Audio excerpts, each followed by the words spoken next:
অতীতে কোনো এক সময় দুই ঘনিষ্ঠ বন্ধু একদিন গভীর জঙ্গলের মধ্যে ঘুরতে বেরিয়েছিল। তারা দুজন খুব আনন্দ করতে করতে গল্প করতে করতে পথ চলছিল। চারিদিকে ছিল বড় বড় গাছ, পাখির ডাক আর নিস্তব্ধ পরিবেশ। হঠাৎ তারা দেখতে পেল একটি বড় ভয়ঙ্কর ভালুক তাদের দিকে এগিয়ে আসছে। ভালুকটিকে দেখে একজন বন্ধু ভয়ে তাড়াতাড়ি পাশের একটি গাছে উঠে পড়ল। সে নিজের প্রাণ বাঁচানোর চিন্তায় এতটাই ব্যস্ত হয়ে পড়েছিল যে তার বন্ধুর কথা একবারও ভাবল না।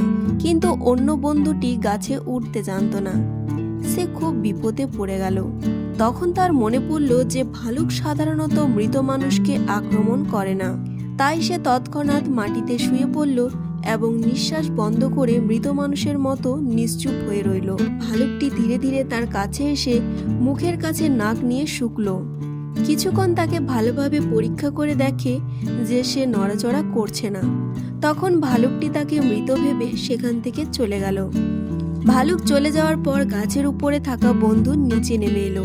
সে হেসে হেসে তার বন্ধুকে জিজ্ঞেস করলো, এই ভালুকটা তোর কানে কানে কি বলে গেল রে? তখন মাটিতে শুয়ে থাকা বন্ধুটি উঠে দাঁড়িয়ে শান্তভাবে বলল, ভালুক আমাকে এই শিক্ষা দিয়ে গেছে, যে বন্ধু বিপদের সময় বন্ধুকে ফেলে পালিয়ে যায় সে কখনো সত্যিকারের বন্ধু নয়। তো বন্ধুরা, এই গল্প থেকে আমরা এটাই শিখতে পারি, বিপদের সময় যে পাশে থাকে সেই প্রকৃত বন্ধু।